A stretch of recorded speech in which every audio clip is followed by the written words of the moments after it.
بسم اللہ الرحمن الرحیم۔ یہ دنیا کیا ہے؟ یہ دنیا دراصل دار العمل ہے، دار الامتحان ہے، جس کی جزا ہمیں دار الجزا کو یعنی آخرت میں ملے گی۔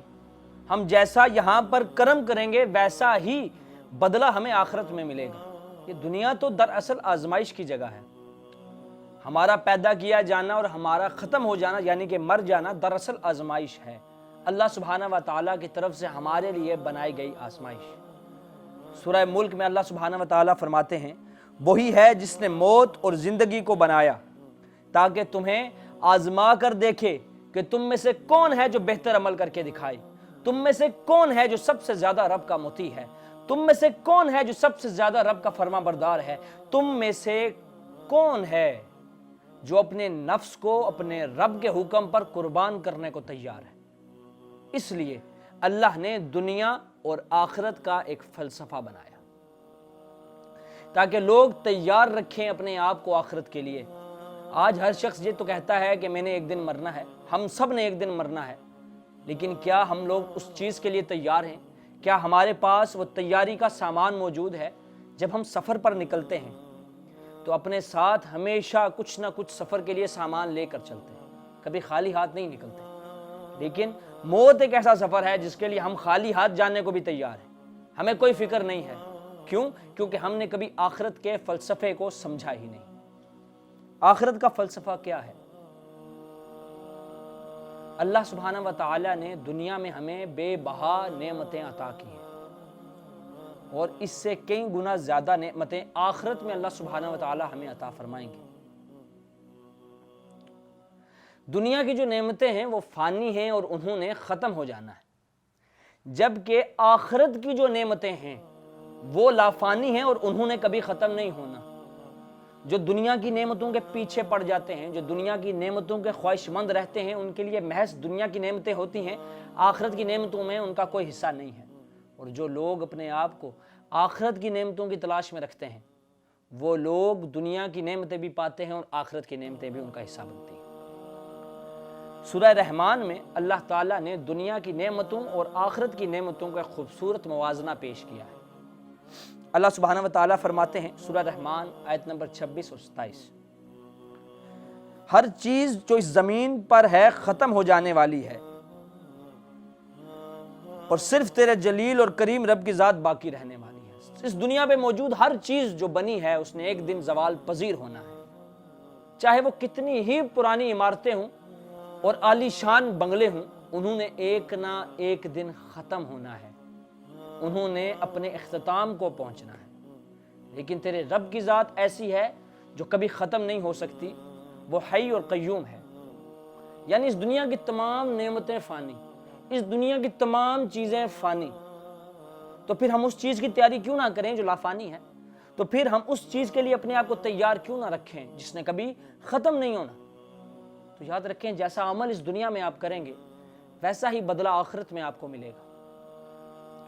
فرض کریں آپ زمین میں آم کی گٹھلی دباتے ہیں تو اس سے ایک شجر پھلدار شجر بنے گا، تو جو شجر بنے گا پھلدار وہ کون سا پھل دے گا؟ وہ پھل دے گا آم کا، وہ کیلے کا یا پپیتے کا پھل نہیں دے گا۔ کیوں؟ کیونکہ جو آپ نے جو چیز کر بھیجی ہے ویسا ہی صلہ آپ کو ملے گا، ویسا ہی بدلہ آپ کو ملے گا۔ قرآن کریم میں سورہ زلزال آیت نمبر 7 اور 8 میں اللہ سبحانہ و تعالیٰ فرماتے ہیں، پھر جس نے ذرہ برابر بھی نیکی کی ہوگی وہ اس کو دیکھ لے گا، اور جس نے ذرہ برابر بھی بدی کی ہوگی وہ اس کو دیکھ لے گا۔ یعنی جس طرح کا عمل کر کے جاؤ گے ویسا صلہ ملے گا، جس طرح کی بات کر کے جاؤ گے ویسا صلہ ملے گا۔ نیکی کرو گے تو اس کے مطابق، بدی کرو گے تو اس کے مطابق، اللہ کے حکم پر چلو گے تو اس کے مطابق، اللہ کا حکم چھوڑو گے تو اس کے مطابق۔ اور پھر معاملہ اس طرح کا ہے کہ جس طرح کی چیز آگے بھیجو گے اس کا بوجھ بھی تم نے خود ہی اٹھانا ہے، کوئی تمہاری وہاں ذمہ داری نہیں لے گا، چاہے وہ تمہارا کتنا ہی حبیب ہو، چاہے وہ تمہارا کتنا ہی رفیق ہو، چاہے وہ تمہارا کتنا ہی اچھا دوست ہو، چاہے وہ تمہارے ماں باپ ہوں، چاہے تمہارے بہن بھائی ہوں، چاہے تمہارے بیوی بچے ہوں، سب کو اپنا اپنا بوجھ اٹھانا ہے، سب کو اپنا اپنا وزن اٹھانا ہے۔ ہر شخص نے اپنا حساب دینا ہے، میں کیا کر کے آیا۔ وہاں نہ آپ کسی کا وزن اٹھائیں گے نہ آپ کا کوئی وزن اٹھائے گا۔ سورہ انعام آیت نمبر 164، ہر شخص جو کماتا ہے اس کا ذمہ دار وہ خود ہے، کوئی بوجھ اٹھانے والا کسی کا بوجھ نہ اٹھائے گا، چاہے وہ کتنا ہی آپ کا اچھا دوست کیوں نہ ہو۔ سورہ دخان میں آتا ہے وہ ایسا دن ہوگا کہ کوئی دوست کسی دوست کے کام نہیں آئے گا، وہاں پہ آپ کے اعمال کام آئیں گے۔ اسی ضمن میں صحیح مسلم میں حدیث ہے کہ نبی اکرم صلی اللہ علیہ وآلہ وسلم فرماتے ہیں کہ بندہ یہ کہتا ہے کہ میرا مال میرا مال میرا مال، حالانکہ اس کے مال میں اس کی صرف 3 چیزیں ہیں۔ پہلی چیز جو اس نے کھا لیا اور ختم کر لیا، دوسرا وہ جو اس نے پہن لیا اور بوسیدہ کر لیا، اور تیسرا وہ جو اس نے صدقہ کر کے محفوظ کر لیا۔ اس کے سوا اس کے ہاتھ آنے والا کچھ نہیں ہے، اس کے کام آنے والا کچھ نہیں ہے، اور اس کا حساب ہوگا جو مال آپ نے آگے بھیج دیا، صدقہ اللہ کی راہ میں کیا، اللہ کی راہ میں لوگوں کی مدد کی، غریبوں مسکینوں کا خیال رکھا، صرف اس مال کا آپ کو فائدہ پہنچنے والا ہے۔ اسی طرح صحیح مسلم میں حدیث ہے کہ نبی اکرم صلی اللہ علیہ وآلہ وسلم نے فرمایا کہ میت کے ساتھ 3 چیزیں جاتی ہیں، جن میں سے 2 واپس آ جاتی ہیں اور 1 باقی رہتی ہے۔ اس کے ساتھ اس کے اہل و عیال، اس کا مال اور اس کا عمل جاتا ہے۔ اہل و عیال اور مال تو واپس آ جاتے ہیں جبکہ عمل باقی رہ جاتا ہے۔ اب عمل کیا ہے؟ جو نیک کام کیے یا بد کام کیے، دونوں صورتوں میں عمل اب ہمارے ساتھ جائے گا۔ اب آپ فرما برداری کر رہے ہیں اللہ کی یا نافرمان نہیں کر رہے، دونوں صورتوں میں وہ عمل آپ کے ساتھ جا رہا ہے، اچھا عمل جا رہا ہے برا عمل جا رہا ہے، ساتھ آپ کے یہی جائے گا۔ اہل و عیال جو ہیں وہ واپس آ جائیں گے، مال جو ہے وہ بانٹ لیا جائے گا، لیکن عمل آپ کے ساتھ ہمیشہ رہے گا۔ اب قرآن پڑھیں گے تواتر کے ساتھ تو قرآن آپ کی شفاعت فرمائے گا، آپ نماز پڑھیں گے نماز آپ کی شفاعت کرے گی۔ تو یاد رکھیں یہ عمل ہی ہیں جو انسان کی نجات کا ذریعہ ہے۔ اب انسان کے عمل کو کیا چیز ہے جو بہت زیادہ متاثر کرتی ہے اور انسان کو اچھے عمل کرنے سے روکتی ہے، وہ ہے انسان کی حرص اور اس کی ہوس۔ نبی اکرم صلی اللہ علیہ وآلہ وسلم فرماتے ہیں کہ اگر اولاد آدم کے پاس مال کی 2 وادیاں ہوں تو وہ چاہتا ہے کہ اسے تیسری بھی ملے، اس کی خواہشات کبھی ختم نہیں ہوتی۔ ایک بندہ ہے جس کے پاس 1000 روپیہ ہے وہ چاہتا ہے میرے پاس لاکھ ہو، جس کے پاس لاکھ ہے وہ چاہتا ہے میرے پاس کروڑ ہو، جس کے پاس کروڑ ہے وہ کہتا ہے میرے پاس ارب ہو، اور اسی طرح آگے سے آگے اس کی خواہشات کبھی ختم ہی نہیں ہوتی ہیں۔ میرے پاس سائیکل ہو، سائیکل آ گئی تو موٹر سائیکل ہو، موٹر سائیکل آ گئی تو یار گاڑی لینی ہے، گاڑی لے لی، مطلب اب اس سے اوپر ہی جانا ہے، ٹھیک ہے۔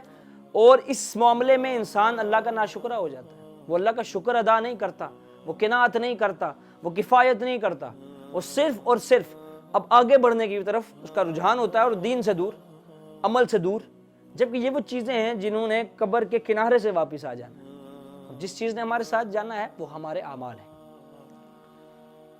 اور یہ حرص ایسی چیز ہے جو کبھی ختم نہیں ہوتی، ہر چیز کے معاملے میں ہو سکتی ہے، شہرت کے معاملے میں ہو سکتی ہے، پیسے کے معاملے میں ہو سکتی ہے، جائیداد کے معاملے میں ہو سکتی ہے، کسی بھی چیز کے معاملے میں یہ حرص ہو سکتی ہے۔ نبی اکرم صلی اللہ علیہ وآلہ وسلم انسان کی اس کیفیت کو مزید بیان کرتے ہوئے فرماتے ہیں آدمی بوڑھا ہو جاتا ہے مگر اس میں 2 چیزیں ہمیشہ جوان رہتی ہیں۔ جیسے جیسے اس کی عمر بڑھتی ہے اس کے اندر 2 چیزیں مزید جوانی کی طرف بڑھتی ہیں، ایک زندگی کی خواہش، زندگی کی حرص، اور دوسری مال کی خواہش اور مال کی حرص، اس کے اندر مزید بڑھنا شروع ہو جاتی ہے جیسے جیسے وہ بوڑھا ہوتا جاتا ہے۔ جب مسلمان کی ترجیحات مال کی طرف ہو جائیں، جب مسلمان کی ترجیحات شہرت کی طرف ہو جائیں، جب مسلمان کی ترجیحات دین سے دور ہو جائیں، تب معاشرے میں 2 قسم کے لوگ بچتے ہیں، ایک وہ جو طالب دنیا ہیں اور دوسرے وہ جو طالب آخرت ہیں۔ تو جو طالب آخرت ہوتے ہیں انہیں آخرت کا خیال ہوتا ہے، وہ زندگی کا ہر قدم پھونک پھونک کر رکھتے ہیں، اپنی زندگی کا ہر فیصلہ قرآن اور سنت کے مطابق کرنے کی کوشش کرتے ہیں، اپنے ہر عمل کو اللہ کی رضا کے مطابق کرتے ہیں۔ ایسی صورت میں انسان کو دنیا میں بھی عزت اور مرتبت ملتی ہے اور آخرت میں بھی اس کے لیے انعام اور اکرام ہوتے ہیں۔ جبکہ طالب دنیا دین سے دور ہو جاتا ہے، گو اسے دنیا میں نام تو مل جاتا ہے لیکن آخرت میں اس کا کوئی حصہ نہیں بچتا، اس کے لیے جو ہوتا ہے وہ اس دنیا میں ہی ہوتا ہے۔ سورہ شورى آیت نمبر 20، جو کوئی آخرت کی کھیتی چاہتا ہے اس کی کھیتی ہم بڑھا دیتے ہیں۔ کیسے بڑھا دیتے ہیں؟ کہ اس کو دنیا میں بھی ملتا ہے اور آخرت میں بھی ملتا ہے تو بڑھا دیتے ہیں۔ اور جو کوئی دنیا کی کھیتی چاہتا ہے اسے اللہ دنیا میں ہی دے دیتا ہے اور اس کا آخرت میں کوئی حصہ نہیں ہوتا۔ آخرت پر ہم لوگ صرف زبانی طور پر یقین رکھتے ہیں، ایمانی طور پر یقین نہیں رکھتے۔ آخرت پر زبانی طور پہ اس لیے ایمان رکھتے ہیں کیونکہ بچپن سے ہمیں پڑھایا جا رہا ہے بھئی آخرت آنی ہے، آخرت آنی ہے، آخرت میں سوال ہوگا، آخرت میں سوال ہوگا، آخرت میں سوال ہوگا۔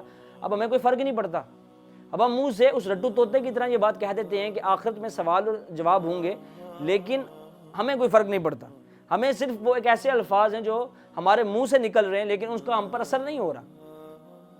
صحیح ہو گیا؟ کیوں؟ کیونکہ وجہ یہ ہے کہ ہمارا اس کے اوپر مکمل طور پر ایمان نہیں ہے، ہم نے کبھی آخرت پر ایمان ہی نہیں کیا، ایمان ہی نہیں لیا آخرت پر۔